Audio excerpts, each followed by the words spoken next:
killed rapper Notorious B.I.G. and were LAPD officers involved? The mystery of his murder has gone unsolved for 14 years now, but some people believe we are closer than ever to cracking the case, and it's all because of what you are about to see. Tonight, KCAL 9's Randy Page exposes key evidence for the first time since those fatal shots were fired on an LA street. Were LAPD officers involved in the murder of rap superstar Christopher Wallace, also known as Notorious B.I.G.? And if so, did the LAPD try to cover it up? Questions that are still being asked 14 years after the fatal rounds were fired. It was March 9th, 1997, about 12:45 in the morning. Christopher Wallace, also known as Notorious B.I.G., was leaving a party here at the Peterson Automotive Museum at the corner of Wilshire and Fairfax when he was riding in the passenger seat of a Chevy Suburban in this lane. Witnesses say a black Chevy Impala pulled up right next to him, and a lone gunman in the driver's seat rolled down the window, opened fire, and then calmly drove away.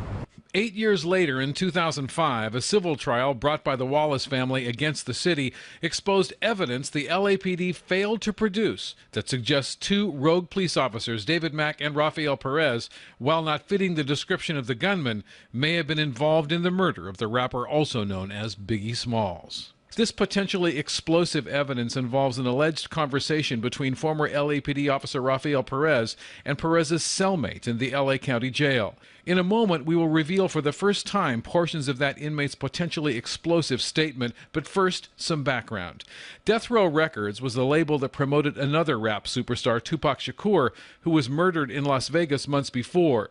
The original lead detective in the Notorious B.I.G. murder investigation says informants told him officers Mack and Perez were closely tied to Death Row. They seemed to be close confidants in the inner circle of Death Row Records. Months after the Notorious B.I.G. murder, officers Mack and Perez were convicted for unrelated crimes. Mack for bank robbery, Perez for stealing cocaine and other serious felonies.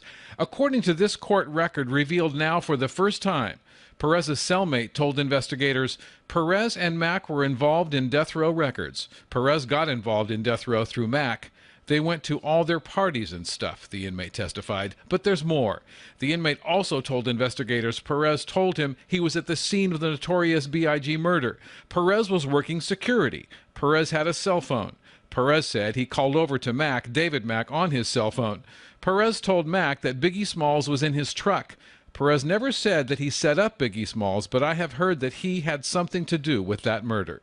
This is just a glimpse into hundreds of pages of documents involving this inmate's sworn statements that were not turned over to Wallace family attorneys. Former LAPD lead investigator Russell Poole. Well, those documents are crucial. Poole, who resigned from the LAPD in 1999, says it's important to understand the historical context of this murder, beginning with the beating of Rodney King 5 years before, the riots that followed, and then in 1995, the criminal trial of O.J. Simpson. Poole says in this racially charged environment, the last thing the city wanted was a scandal involving the possibility that sworn minority officers could be involved in the assassination of a superstar rap artist. Wallace family attorneys say another reason for a possible LAPD cover-up is purely financial. They say then LAPD officer Rafael Perez was on duty the night of the murder. If he was involved in it, it could potentially make the city liable for hundreds of millions of dollars in damages. And do you believe that the LAPD has tried to cover this up? I believe the leadership at the time that this occurred went to great lengths to cover up and keep evidence away from the district attorney's office and the FBI. Over the years, officers Perez and Mack have repeatedly said they had no involvement in the murder. The LAPD says it can't comment since the case is still under investigation, and sources tell us criminal investigators are now following up new leads in this 14-year murder investigation that so far has come up empty. In Los Angeles, Randy Page, KCAL 9 News.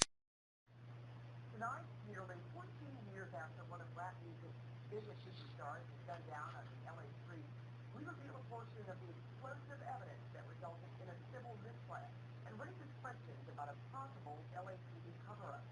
Here's Randy Page with the investigation you'll see only on tape. In September 1996, West Coast rap star Tupac Shakur was gunned down in Las Vegas. 6 months later, New York rapper Christopher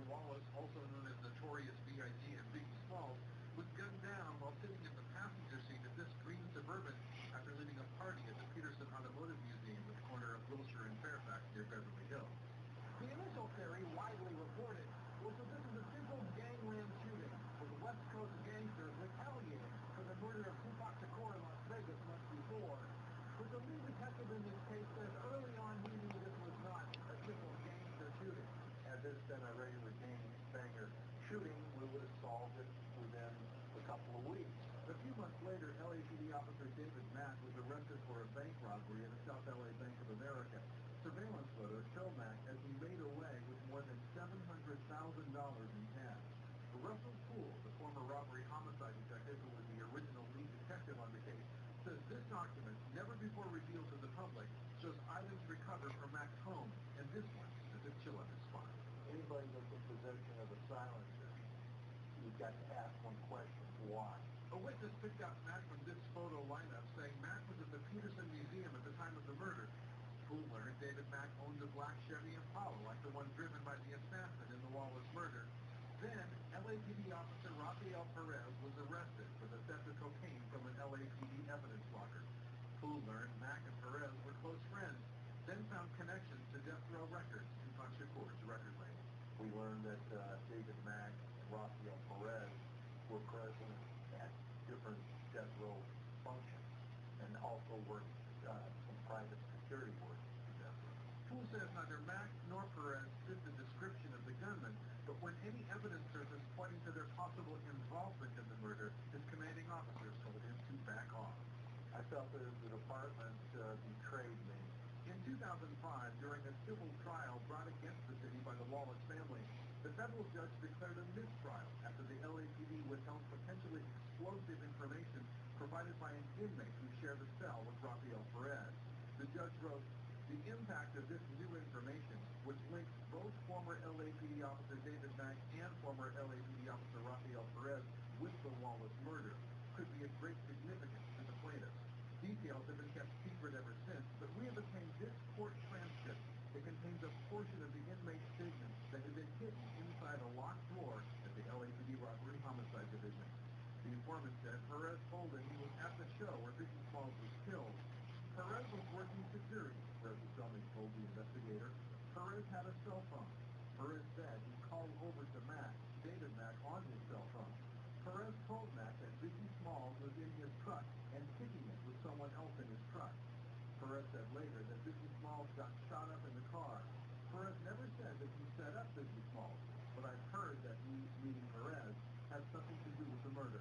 Why else would he tell? Is there any doubt in your mind that officers in LAPD were involved in the murder of Christopher Wallace? No. Wallace family attorney Bradley Gates says he has seen hundreds of pages of evidence provided by Perez's former cellmate. I'm not able to share publicly the private information at the top because of confidentiality orders. But what I saw is more explosive than what's in public record. The Wallace family is holding off on its lawsuit to give criminal investigators time to solve the case. Meantime, David Mack was released from prison in May of last year after serving a 14-year sentence for bank robbery. More than $700,000 has never been recovered. The case of monsters should see to it that he processed because Mack becoming a monster himself. Rafael Perez was released in 2006 and is reportedly living in Southern California under a new name. We were unable to locate Perez and Mack. Over the years, their attorneys have repeatedly said the two former officers denied any involvement in the murder. Russell Poole retired from the LAPD in 1999 and is now working as a private investigator. The LAPD responded to our request for an interview with Chief Charlie Beck by saying it cannot comment on matters that are under investigation. What would you say to Charlie Beck? To honestly and aggressively investigate the case. Sources tell us that task force, including the FBI and the LAPD, is following up new leads in the murder of Christopher Wallace. After nearly 14 years, the murder is still